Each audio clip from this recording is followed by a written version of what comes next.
bonsoir, bonjour mes bien-aimés frères et sœurs dans le Seigneur. Nous sommes heureux de nous retrouver par le biais de YouTube ensemble pour écouter la parole de Dieu. Selon le thème de cette année, Seigneur, prends la place qui te revient.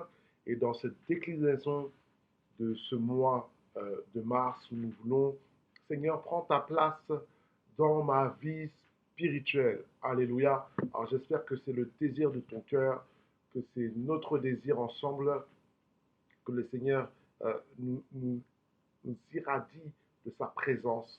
Alors je t'invite que nous puissions prier pour que le Seigneur, l'Esprit de Dieu, prenne le contrôle de ce temps et de ce moment et nous fasse du bien.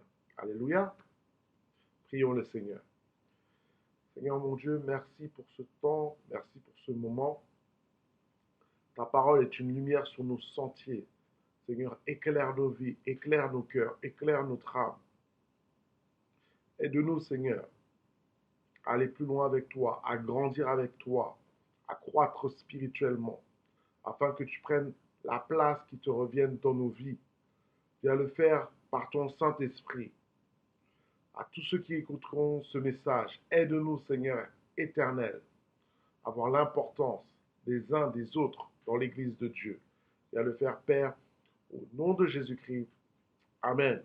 Je vais laisser la place à l'équipe de louanges, afin que nous puissions aussi avoir nos cœurs disposés à adorer Dieu pour continuer et que nous puissions aller dans la parole par la suite. Voilà. Que Dieu soit au centre de nos vies. Soyez bénis.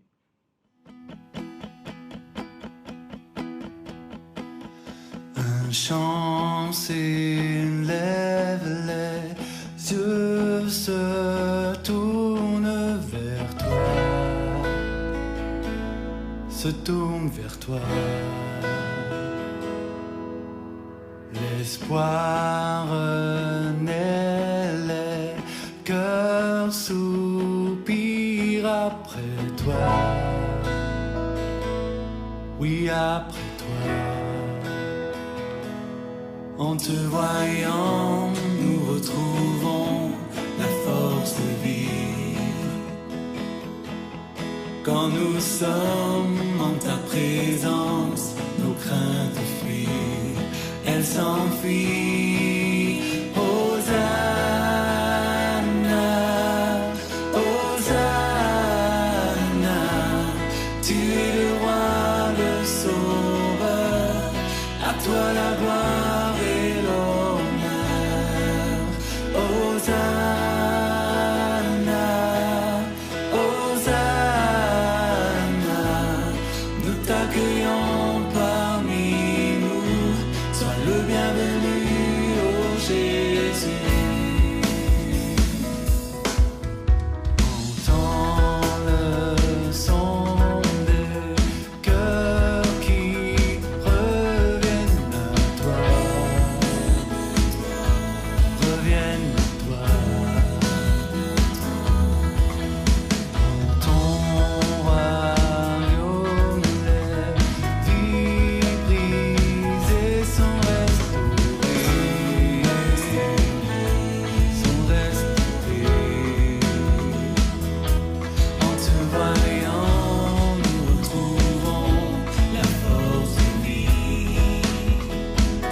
En te voyant, nous retrouvons la force de vivre. Quand nous sommes en ta présence, nos craintes fuient. te voyant, nous retrouvons la force de vivre. Quand nous sommes en ta présence, nos craintes fuient, elles s'enfuient.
Voilà, merci à l'équipe de louange, à l'Esprit de Dieu qui nous a permis de plonger dans sa présence, alléluia, et de préparer nos cœurs.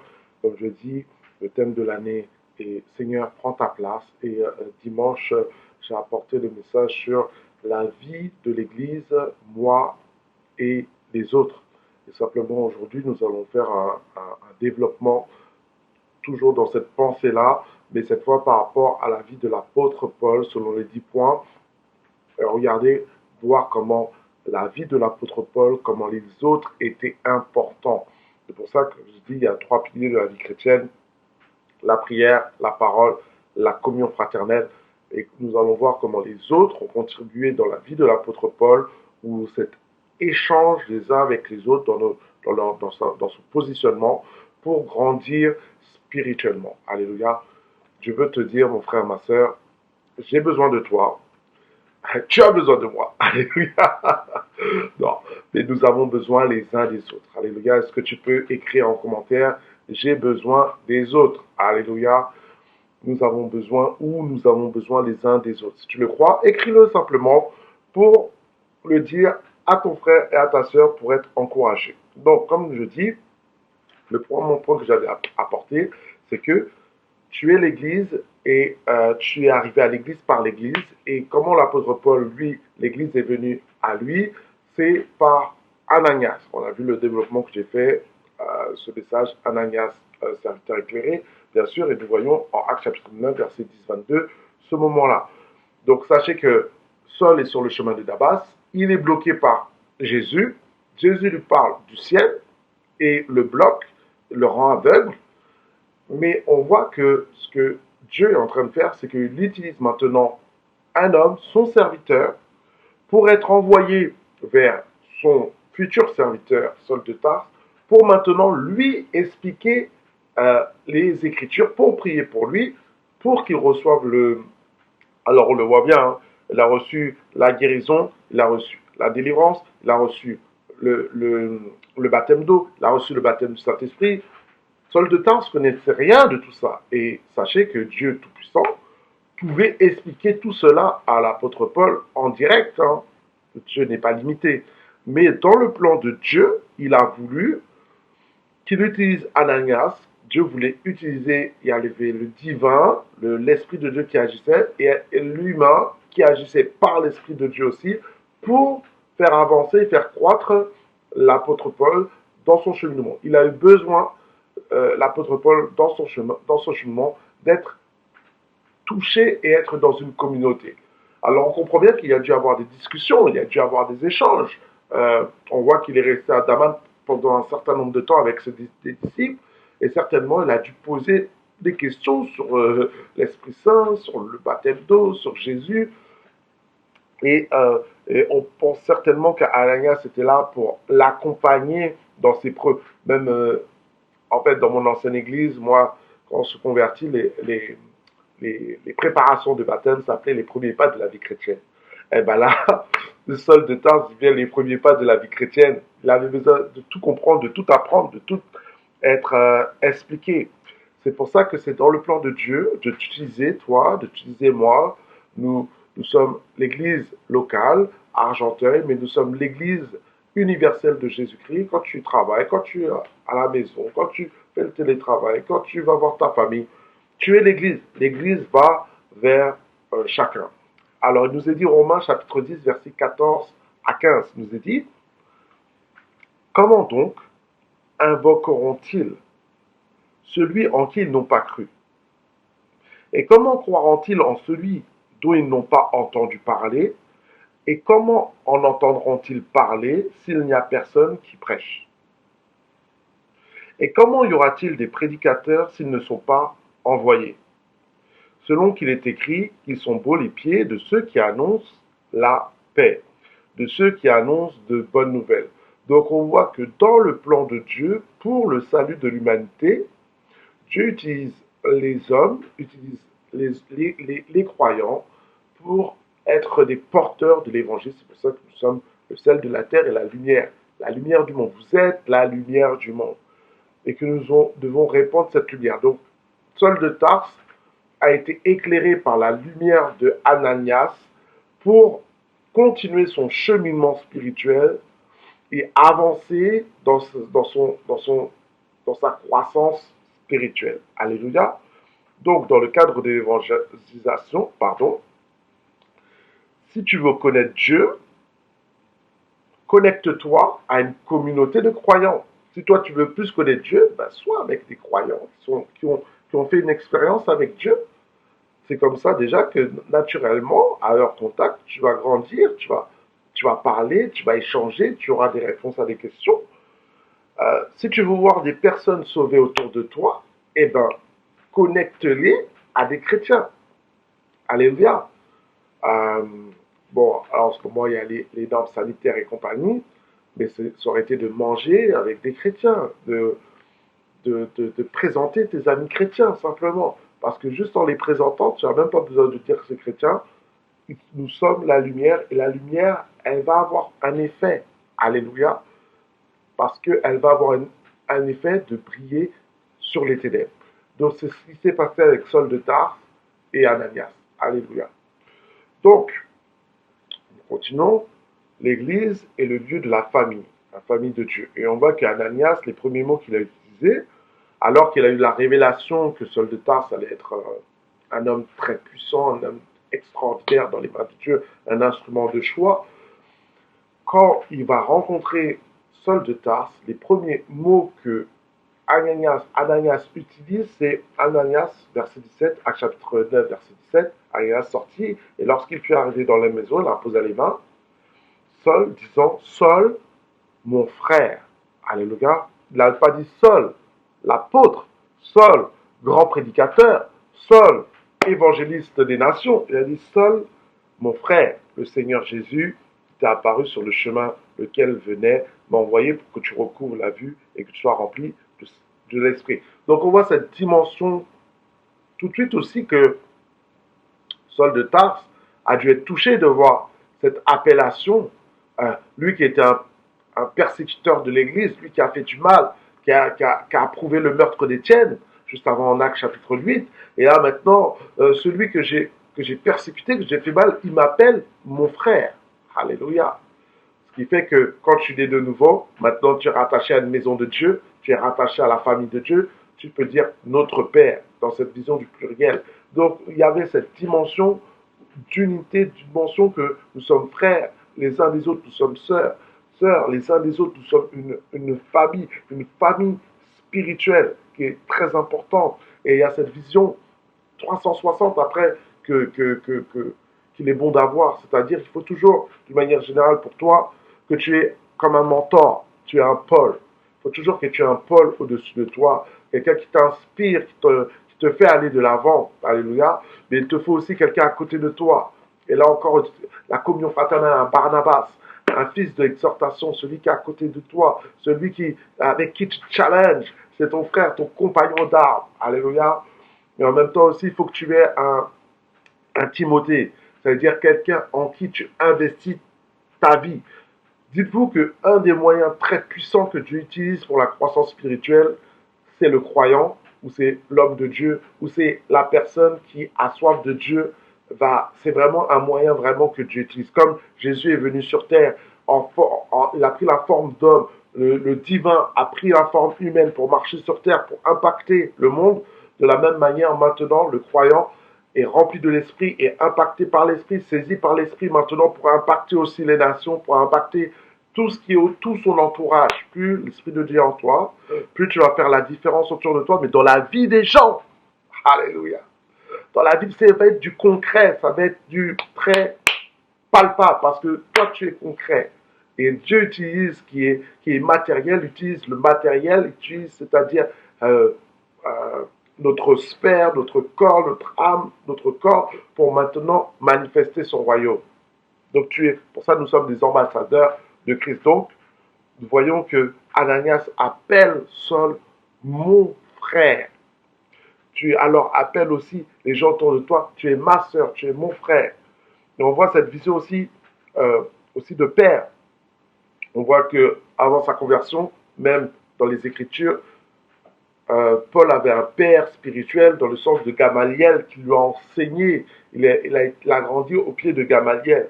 Par la suite, maintenant, c'est le Père Céleste qui a pris la suite pour lui ouvrir les yeux spirituels. Alléluia. Et l'enseignant de tous les jours, c'était le Saint-Esprit.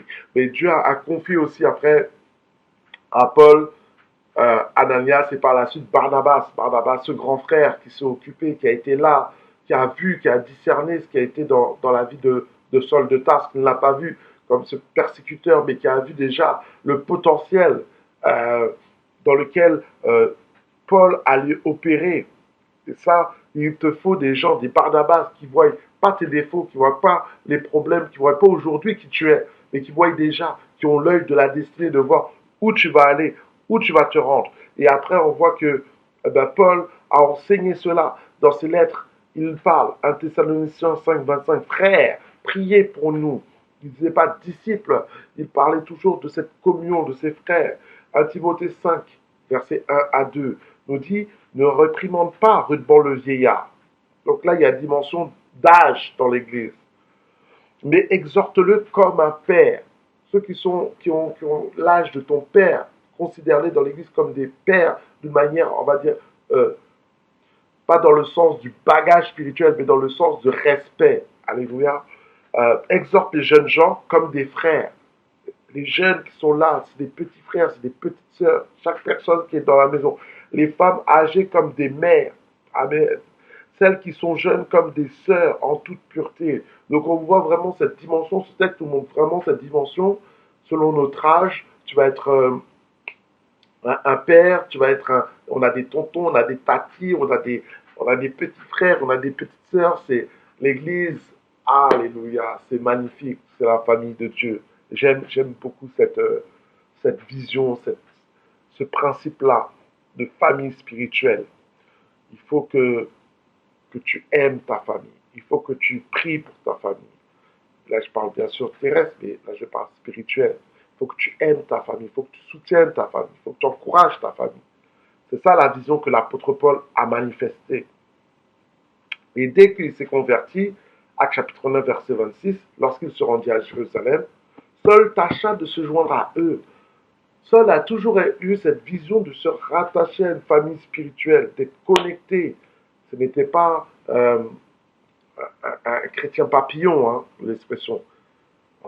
Bien sûr, on peut avoir des églises avec lesquelles on est béni, on est encouragé, bien sûr, mais on n'a qu'une famille. Et il faut respecter sa famille, il faut honorer sa famille, il faut se battre pour sa famille. Voilà ce que l'apôtre Paul fait. Il s'est joint à l'église de Jérusalem. Alléluia. Le troisième point que nous avons vu, c'est que c'est le lieu de l'amour. L'église est le lieu de l'amour. Effectivement, l'église doit être le lieu qui doit être le plus d'amour, en fait, sur terre. Hein. Alors, malencontreusement, ce n'est pas toujours le cas. mais nous devons prier pour que ces choses doivent changer.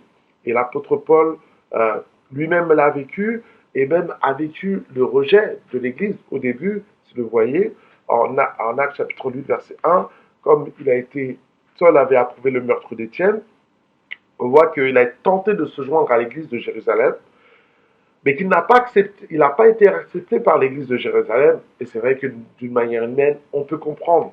Il nous est dit, Actes chapitre 9, verset 26, lorsqu'il se rendit à Jérusalem, Saul tâcha de se joindre à eux, mais tous le craignaient, ne croyant pas qu'il fût disciple. Il dit, mais toi, t'étais trop dur, toi, t'es trop méchant, toi, t'es trop faux pour te convertir à Dieu. Toi, t'as fait trop des trucs dingues. Et on voit que c'est pas évident pour Saul de Tarse. Comment il a dû vivre ça? Bien sûr, hein, c'est pas évident de l'autre côté aussi. Hein. Il y avait des gens qui sont morts, il y a Étienne est mort. Mais là, est-ce qu'on peut croire que celui qui est le plus dur au milieu de nous peut changer, peut être transformé, peut être libéré? Donc Paul a vécu au début ce rejet de l'église de Jérusalem. Donc il est rejeté par les Juifs, parce qu'on a vu qu'ils voulaient le tuer. Son ancienne famille voulait le tuer, mais maintenant sa nouvelle famille ne l'accepte pas parce qu'elle se dit non, lui il est trop mauvais pour être chrétien. Mais gloire soit rendue à Dieu, Dieu peut changer le plus dur, le plus mauvais d'entre nous et l'utiliser pour sa gloire. Faisons attention, nous, l'Église, de ne pas rejeter les gens parce qu'ils sont différents de nous, quand ils arrivent à l'Église et qu'ils ne parlent pas déjà un vocabulaire chrétien. C'est en venant au fur et à mesure que les choses vont changer, vont être transformées par l'enseignement, par la communion fraternelle, que la personne ne va pas arriver tout de suite du jour au lendemain et être parler correctement, s'habiller correctement, tout ça. Tout ça, c'est progressif. Alléluia. Et des fois, on peut être dur, on peut être exigeant, mais nous devons vraiment avoir cette sensibilité, cet amour de Dieu pour recueillir les nouvelles personnes et les accompagner dans leur transformation par le Saint-Esprit. Alléluia. Donc par la suite, Paul a été accepté par les églises, il a été accepté donc par Ananias, il a été accepté par Barnabas, Actes chapitre 9, verset 27. Alors Barnabas, quand il a vu cette situation où les chrétiens de Jérusalem ne le suivaient pas, il l'a pris avec lui. C'est fort cette expression. C'est vraiment le grand frère qui a pris Paul sous sa coupe et l'a dit viens avec moi, je vais te montrer. Il l'a conduit vers les apôtres. Donc on voit c'est par les Barnabas qui a cette connexion avec les apôtres où après il a pu marcher, continuer, s'exprimer, parler du Seigneur comme cela autour de lui. C'est par le biais de Barnabas qu'il y a eu cette connexion avec les apôtres. Donc, remercions Barnabas, remercie Ananias, remercions. Imaginez, il n'y aurait pas eu Ananias, imaginez, il n'y aurait pas eu un Barnabas qui aurait pris soin de la vie de l'apôtre Paul en ces temps, en ces moments où, au début de sa conversion, peut-être qu'on serait passé à côté d'un apôtre Paul. Ça fait méditer, ça fait réfléchir. Donc, on le voit. Par la suite, il a été accepté par l'église d'Antioche. On voit en Actes chapitre 11, verset 25, Barnabas se rendit ensuite à Tarse pour chercher Saul, et l'ayant trouvé, il l'amena à Antioche. Verset par la suite nous dit, ce fut en Antioche que pour la première fois les disciples furent appelés chrétiens. On voit que voilà la première communauté dans laquelle Paul s'est senti à l'aise, s'est senti bien, on le voit, mais en fait c'est l'église d'Antioche, et c'est là où il manifestait le ministère, tout ça, ils ont enseigné pendant toute une année, se réunir en assemblée de l'église, et s'enseignèrent beaucoup de personnes. Et on se dit, mais pourquoi ils ont été appelés? C'est la première fois qu'ils ont été appelés chrétiens. Est-ce que c'était peut-être parce que là, les croyants étaient tellement manifestés l'amour, manifestaient le fruit de l'esprit, agissaient de la bonne manière, qu'on disait là, c'est des petits Christ, parce que chrétien veut dire petit Christ, était là. Et il faut que mon frère, ma soeur, toi aussi, nous soyons tellement, nous voyons en nous la différence, nous voyons le changement, que les gens voient Christ en nous, voient Christ formé. Amen. Paul développe ce cœur aussi pour le peuple de Dieu, puisque il enseigne, c'est lui qui a enseigné sur la grâce, mais souvenez-vous, c'est lui qui a vécu la grâce, mais c'est lui qui a développé après la théologie de la grâce, dans le sens qui a le plus parlé de la grâce. Éphésiens chapitre 2, verset 8 à 9, qui nous dit, hein, c'est par grâce que vous êtes sauvés par le moyen de la foi. Cela ne vient pas de vous, c'est le don de Dieu, ce n'est point les œuvres, afin que personne ne se glorifie. Et voici des expressions euh, que Paul a évoquées. L'épître de l'amour de 1 Corinthiens chapitre 13, Romains chapitre 5 verset 2, j'éprouve une grande distress et j'en le cœur un chagrin continuel, car je voudrais moi-même être anathème et séparé de Christ pour mes frères. Tellement l'apôtre Paul en avait un amour, une compassion pour le peuple de Dieu, que cet amour était tellement fort en lui qu'il disait, c'est presque, je préfère aller, c'est presque un anathème, c'est l'enfer, c'est être séparé de Christ pour que les autres soient connectés à Christ. Vous imaginez un petit peu, waouh, ça c'est merveilleux, un amour véritable, sincère, authentique, puissant. Voilà, alléluia.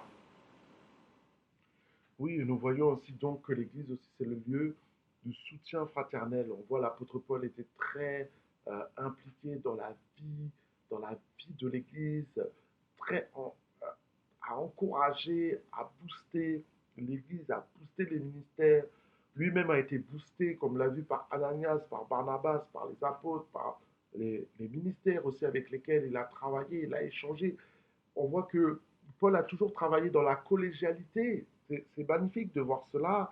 Il a été soutenu aussi financièrement par des églises dans son ministère, continue à aller de l'avant et que on voit cette collégialité dans les équipes missionnaires que c'était la première équipe Paul et Barnabas.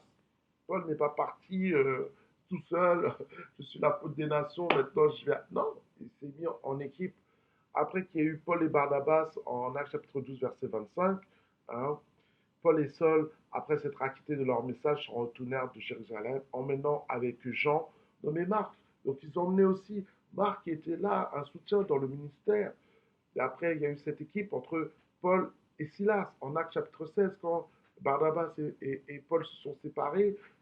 Paul n'est pas parti seul, il a pris Silas avec lui, un prophète, et qui est là pour faire le ministère. De Thessaloniciens 1.1 nous dit Paul et Sylvain et Timothée et l'église des Thessaloniciens qui est en Dieu, notre Père, et en Jésus-Christ le Seigneur.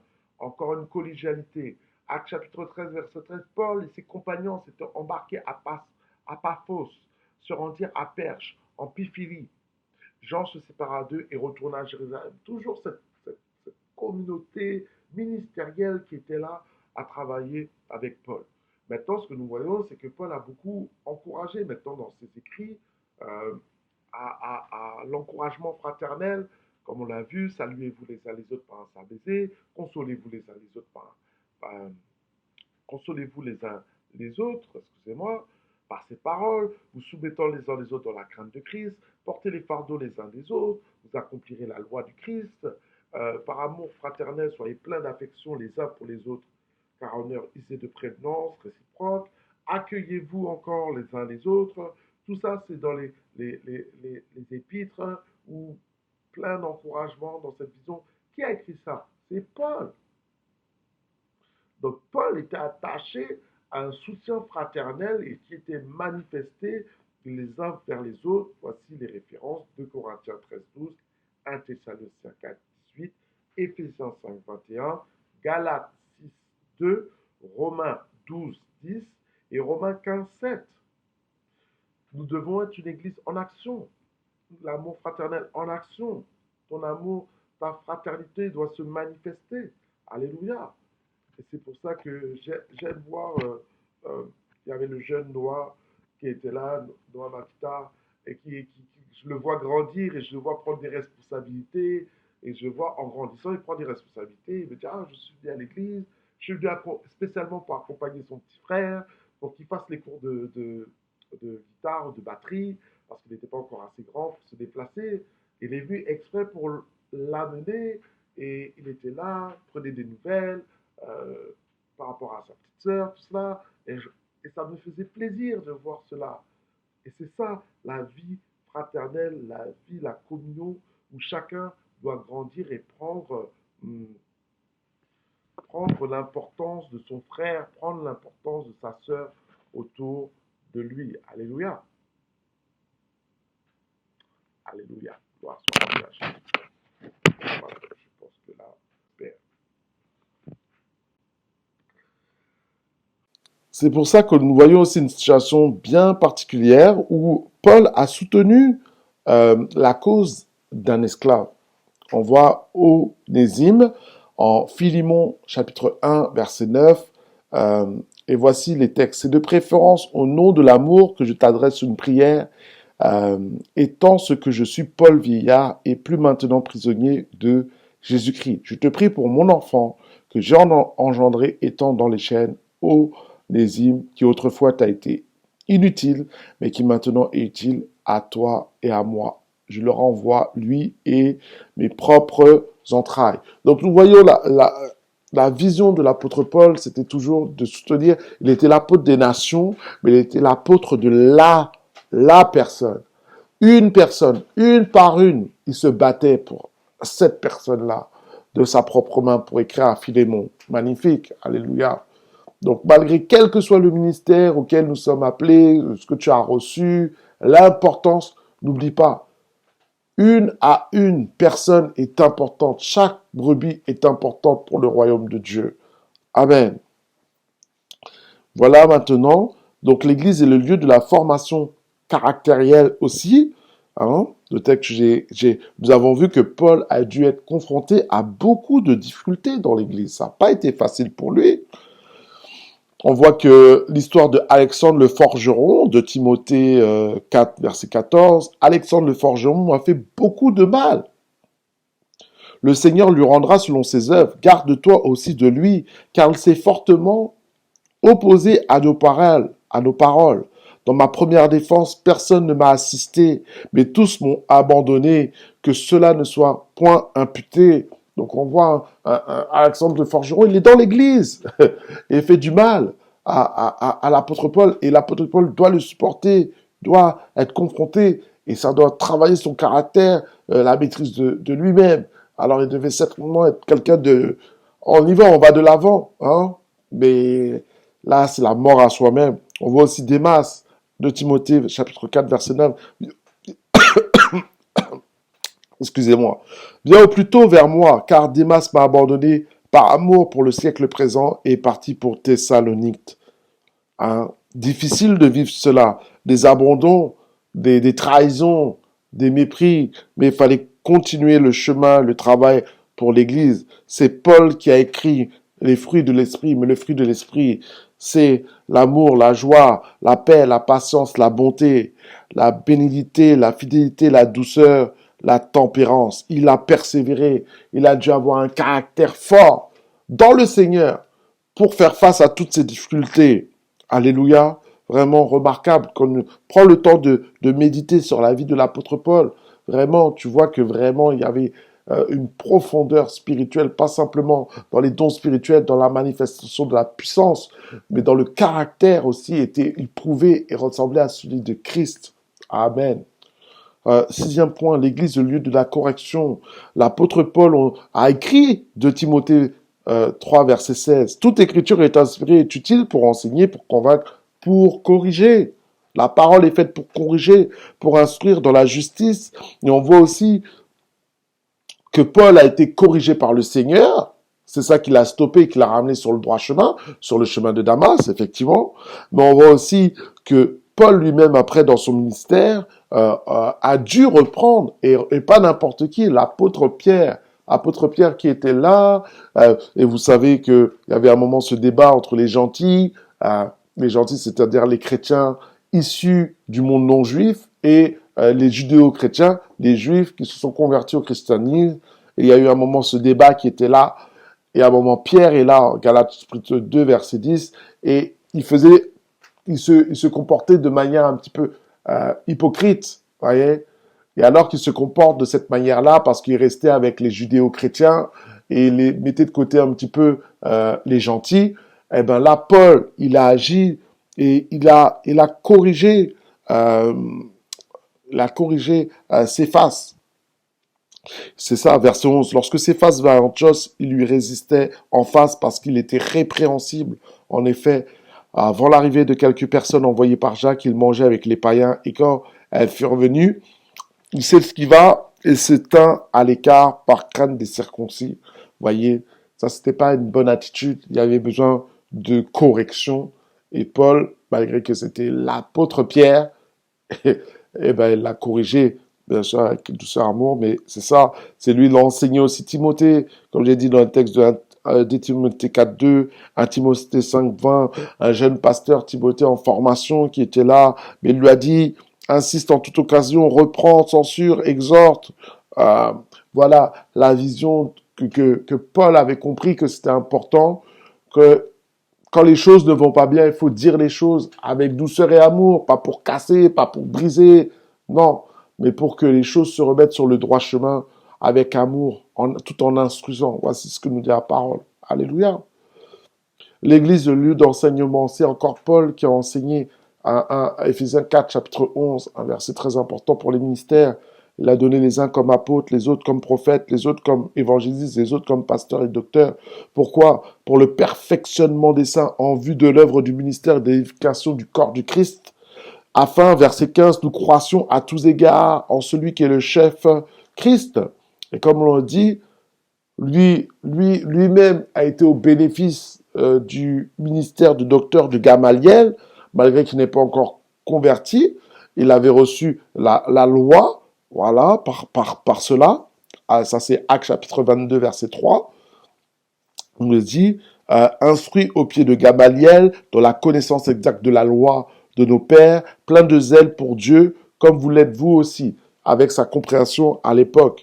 Et après, il a été accompagné par Ananias, puis après Barnabas. Sachez aussi que Barnabas était un apôtre. C'est pas n'importe qui, Barnabas. Donc Barnabas aussi, en le côtoyant, il a dû être au bénéfice du ministère de Barnabas pour l'accompagner, pour répondre à ses questions, pour lui expliquer les choses de la parole de Dieu.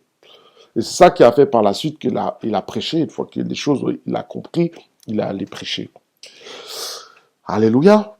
Et donc lui-même, comme je disais, il a reçu l'enseignement, mais après lui-même, il a donné l'enseignement. L'enseignement, il a mis son nom au service de l'Église.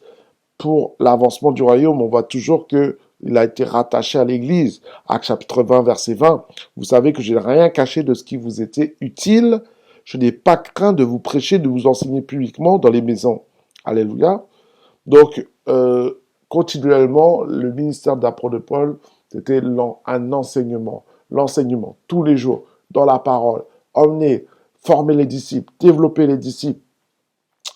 Pour que, donc ça veut dire ce qu'il a reçu, le dépôt qu'il a reçu, il le communiquait à ses disciples pour qu'ils croissent selon Éphésiens chapitre 4, verset 11, au perfectionnement des saints. Donc le perfectionnement des saints se fait par l'enseignement. Ça, c'est quelque chose de très important. Alléluia. Donc l'enseignement, il se fait par des hommes et des femmes choisis de Dieu. Alors là, les ministères, les pasteurs, les docteurs qu'il a établis pour apporter la doctrine, la sainte doctrine du Seigneur. Alléluia. Donc ça aussi, c'est par ce biais-là que tu vas croître spirituellement et te développer. Il a reçu l'enseignement, l'apôtre Paul, puis après il a donné l'enseignement. De toutes les manières, tu reçois pour donner par un homme. Il a reçu par un homme, il a donné par un homme. Il a reçu aussi par révélation, il a donné par révélation. Alléluia. Donc après ce don-là qu'il a reçu, il a mis ce don en action, puisque le lieu de service, c'est l'Église, c'est pour bénir l'Église. 1 Pierre 4, 10, comme des bons dispensateurs des diverses grâces de Dieu, que chacun de vous mette au service des autres le don qu'il a reçu. Le don que l'apôtre Paul avait reçu, c'est un don apostolique, c'est-à-dire de mettre en place des églises, de former des ministères, de superviser les églises, et alors que lui, il avait le zèle pour les choses de la perception, il était utilisé du diable sans le savoir, parce qu'il avait ce zèle, il avait cette énergie pour aller persécuter l'Église. Mais Dieu, maintenant, a pris cette énergie-là et l'a utilisée pour sa gloire. Cette énergie, il l'a utilisée maintenant pour le royaume de Dieu. Alléluia. Il a mis ce service de ce don, ses capacités pour faire avancer. Et ça s'est fait très très rapidement. Actes chapitre 9, verset 19 dit, Saul resta quelques jours avec les disciples qui étaient à Damas. Et aussitôt, il prêcha dans les synagogues que Jésus est le Fils de Dieu. Il allait dans les synagogues, il a béni le lieu de culte, le lieu où les justes se réunissaient pour bénir par la suite qui va être les églises. Alléluia. Donc ça, c'est très important. Il a mis son service, la mission don au service de l'église pour l'avancement du royaume. Que toi-même, fais de même, mon frère, ma sœur, que tous les dons et les talents que tu as reçus, tu puisses les mettre au service du royaume de Dieu, tu puisses les mettre au service de l'église, que tu puisses mettre au service de l'église locale, ton église locale, là où tu es placé, que tu puisses être un instrument de bénédiction pour l'avancement du royaume de Dieu. Et dis-moi un amen si tu es d'accord avec ça. Mets-moi un amen dans les commentaires. Alléluia. Nous continuons. Donc, le lieu du service est maintenant le lieu de l'appel. On le voit que, alors qu'il servait dans l'église, alors qu'il servait avec ses frères et sœurs, ses frères, Actes chapitre 13, verset 1, ils étaient là, dans le jeûne, dans la prière. Et là, il y avait plusieurs ministères. Il y avait des ministères de prophètes, des ministères de docteurs, Antioche, Barnabas, Siméon. Et lui, là, était un docteur aussi. L'apôtre, là, il est désigné comme un docteur. Donc, il a commencé, il y a une évolution aussi ministérielle. Et alors qu'ils sont là, et ils servaient, il n'a pas attendu d'avoir des titres, l'apôtre Paul, pour servir Dieu. Il n'a pas attendu qu'on le reconnaisse. Non, il a utilisé ce qu'il avait déjà pour servir le Seigneur. Et il n'a pas dit, monsieur Barnabas, il faut que je t'explique toutes les prophéties que j'ai reçues. Et vous, monsieur Siméon, assis-toi parce que le prophète des nations, c'est moi. Et puis maintenant, c'est vous vous allez vous asseoir et vous allez m'écouter. Non, pas du tout. Regarde, observe, prends le temps de méditer à la parole de Dieu. Alléluia. Prends le temps. Regarde. Il a dit, il a pris le temps de regarder, il a pris le temps de servir avec eux dans la collégialité, dans cet échange, dans ce partage. Et alors qu'il était dans ce partage, dans cet échange pour faire avancer le royaume de Dieu, le Saint-Esprit, c'est le Saint-Esprit qui a dit, mettez-moi à part Barnabas et Saul pour l'œuvre à laquelle je les ai appelés. Alors, tu vois, c'est pas lui-même qui s'est, malgré ce qu'il avait reçu de Dieu, c'est pas lui-même qui a dit, ah bon, maintenant, regardez-moi, regardez qui je suis, vous allez me... Non. Le Saint-Esprit a fait son œuvre. C'est le Saint-Esprit qui a fait que le ministère a été reconnu dans l'assemblée d'Antioche et qu'il a été reconnu par les pères, ce qui est très important, Galates chapitre 2, verset 6, ceux qui sont les plus sont considérés qu'ils aient été jadis. Ils sont donnés la main d'association. Ils ont compris que Pierre était envoyé vers les circoncis et que l'apôtre Paul, lui, était envoyé vers les incirconcis. Et ils ont été, ayant reconnu la grâce qui m'avait été accordée. Il n'a pas été dans une compétition avec les anciens apôtres, les apôtres qui étaient là avant lui. Non, il n'est pas resté dans un conflit en disant, moi, mon ministère. Non, ils sont rentrés ensemble à travailler main dans la main pour que chaque ministère fasse ce que Dieu l'appelle à faire dans une collégialité, dans une unité, dans une vision que le nom de Jésus doit être glorifié et élevé. Alléluia. Alléluia, amen. Donc c'est pour ça que le 10e point, et je finis simplement avec ça, c'est l'exercice. Le lieu de l'exercice de l'appel restera toujours l'église. Et alors, le lieu de l'exercice de l'appel pour l'apôtre Paul, comme je dis, il a fondé des églises, il a fondé des ministères, Tite, Timothée, il a écrit pratiquement la moitié du Nouveau Testament aujourd'hui. Si je peux vous enseigner, vous parler de la parole de Dieu, c'est par rapport à l'apôtre Paul, par rapport à son histoire, par rapport à ses écrits. Et jusqu'à aujourd'hui, ça nous bénit, ça nous fait du bien, donc ça bénit l'église dans des années, 2000 ans après. Nous sommes au bénéfice de ce ministère. Il a voyagé dans les nations, Syrie, Turquie, Grèce, Chypre. Il a voyagé. Tout ça pourquoi? C'était pour l'église. Mais on voit que l'apôtre Paul est toujours attaché à une communauté, toujours là où il a été. s'est greffé à une église, s'est greffé à une communauté, s'est greffé aux chrétiens. Tu vois jamais cette pensée, Paul qui vit seul, qui reste seul, qui pense, non, il pense toujours aux autres, il a une pensée à une prière pour les autres, prière pour les églises, prière pour le peuple de Dieu, prière pour les juifs. Alléluia. c'est magnifique. Voilà, c'est magnifique simplement de voir ces choses-là. Donc, voici la conclusion. Je t'encourage à méditer sur les textes d'un pouvoir parce que c'est bon d'aller se poser et que toi-même, avec les références que je t'ai données, tu prennes le temps de lire. Parce que là, c'est comme ça que tu vois, tu vas asseoir la parole de Dieu dans ta vie. Tu vas asseoir cet enseignement au plus profond de toi pour qu'il fasse la différence, pour que tu puisses toi-même après comprendre, être éclairé pour opérer. Alléluia. Donc simplement, nous avons vu par ces 10 points comment l'apôtre Paul s'est rattaché à cette vie d'être connecté, cette vie très importante, d'être connecté avec les autres, à être connecté dans la prière, connecté dans ce lien, dans cette assistance d'aller de l'avant. Et je vais simplement, pour finir, par la grâce de Dieu, alors j'espère que tu as pu être béni, béni et encouragé par ce message, mais prions maintenant le Seigneur que ça ne soit pas simplement des paroles, mais que ça soit des actions. Alléluia. L'Église en action. Prions le Seigneur. Seigneur mon Dieu, merci pour ce temps, merci pour ce moment. Tu bénis mon frère, tu bénis ma sœur. Merci pour la famille de Dieu. Merci pour cette Paul, cet exemple, Seigneur, que tu nous as placé devant nous, de voir, Seigneur, cet engagement pour le royaume de Dieu, cet engagement, Seigneur, dans le service, cet engagement dans la paix, cet attachement à l'Église, Seigneur, je bénis ton nom pour, Seigneur éternel, tout ce qu'il a pu faire, tout ce qu'il a pu accomplir, et Seigneur, que nous puissions, Seigneur, prendre exemple, Seigneur, sur ce modèle que tu as placé, et que ça puisse être un modèle pour mon frère, pour ma sœur, pour l'Église en action, afin, Seigneur, que ton Église soit transformée par ton Saint-Esprit pour aller de l'avant. Prends la place dans nos vies spirituelles. Au nom de Jésus-Christ, j'ai prié.